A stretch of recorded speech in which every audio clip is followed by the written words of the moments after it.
செய்தி கதம்பம்.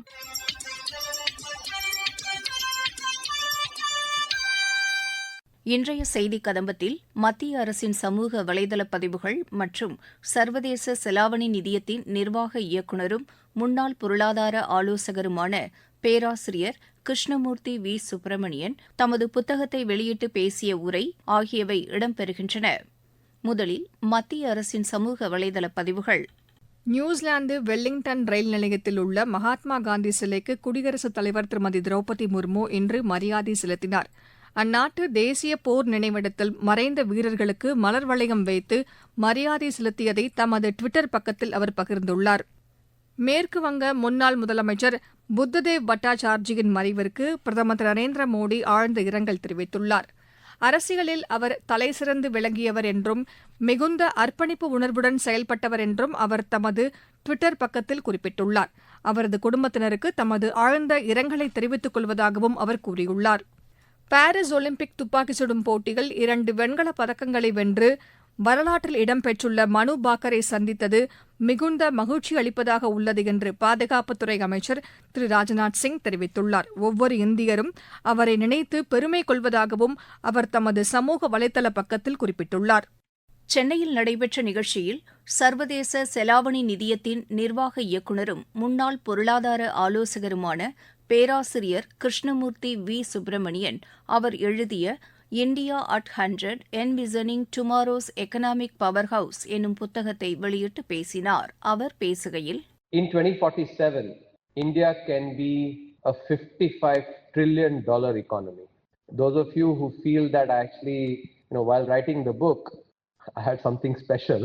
So, as I'll illustrate, very often we don't understand or we don't appreciate how powerful compounding is. So let me start by giving you an actual example, a apples to apples comparison as much as can be made, when one compares countries.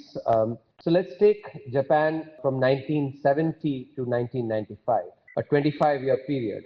I'll then use that to actually, as a springboard, talk about what is my vision for India. In 1970, does anybody here remember what was the size of Japan's GDP in dollars? Does anybody, any guesses? It was $215 billion. That was the GDP of Japan. Guess what the GDP was in 1995? So this one I am actually going to, so 215 billion was the GDP in 1970. What was the GDP, or let's say, tell me how many times might the GDP have multiplied, by 1995, by the 25-year period? Even wild guesses are fine, or even conservative guesses, but I do want a few guesses. They may have touched a trillion, okay? So you have a 4 times, 8 times, maybe 15 times. The actual GDP of Japan was $5.1 trillion. 215 billion to 5.1 trillion. So their GDP had multiplied almost 25 times in a 25-year period. What happened to their GDP per capita? In 1970, it was $2,100. By 1995, it was $44,000. So the GDP per capita had multiplied 22 times. In this period, what happened to, important macro variables? Their inflation came down from 8% in 1970 to 1% in 1995. As a result, interest rates fell as well significantly. As a result, real interest rates were possibly, even lower. How many times do you think their currency depreciated? What was the level of depreciation over a 25-year period of the currency? How much do you think the yen depreciated over a 25-year period? 5% per annum. So if we basically do, I'm just using the rule of 72, which is actually what we use to know how many years it takes to double. So at 5%, basically, doubles in 14 years. Approximately. So over a 25-year period, almost 4 times, right? In other words, if the currency in 1970, the yen was 350 to the dollar, 350 yen. If you are saying basically currency, depreciated, by 5%, it should have depreciated by 4 times. In other words, from 350, it should have gone to 1400, right?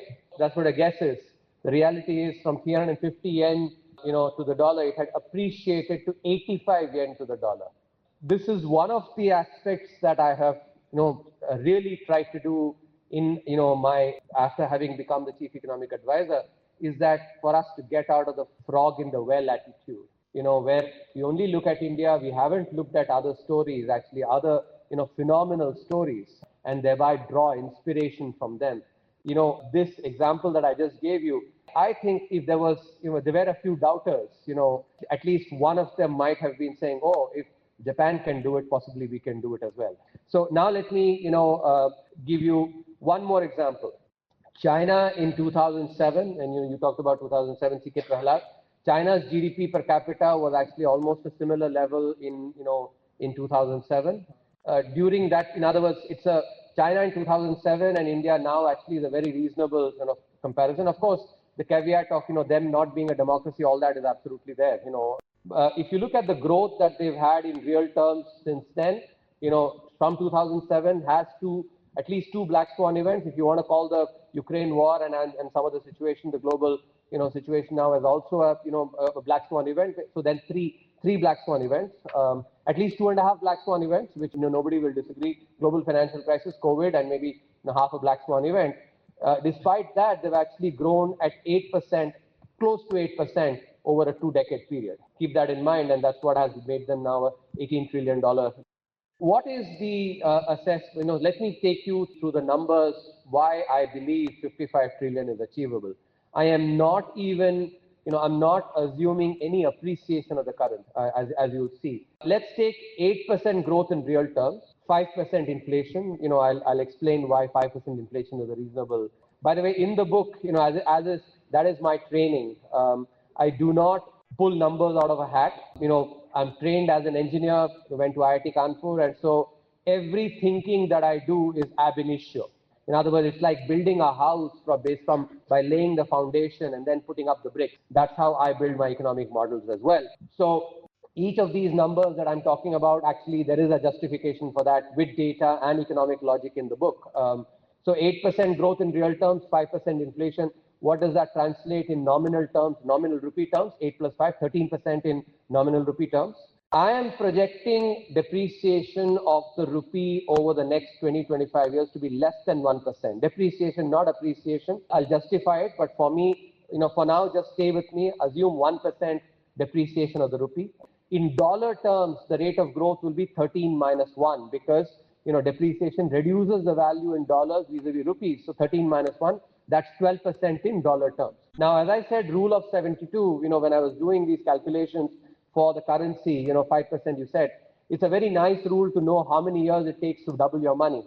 Divide 72 by the rate at which your money is growing, the number that you get is the number of years it takes to double.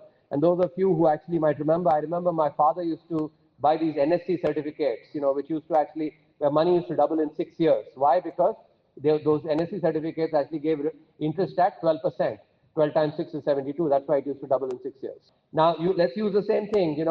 If dollar rate of growth is going to be in GDP in dollar terms is going to be 12%, GDP will double every 6 years. During the 24-year period from 2023 to 2047, that's basically 4 doublings. 24 divided by 6 is 4, right? 4 doublings. Then let's use the actual GDP number. In 2023 it was $3.28 trillion. I will round it off to 3.25 trillion. So 3.25 trillion was the GDP in 2023. 4 doublings means what? From 3.25 to 6.5, that's the first doubling. 6.5 to 13 is the second doubling. 13 to 26 is the third doubling. And 26 to 52 is the doubling, which is basically close to the 55 trillion estimate that I have made. 55 trillion, of course. So I've given you a back of the envelope calculation that you could do mental math with me, and that's why it's 52 trillion, but the actual estimate is 55 trillion.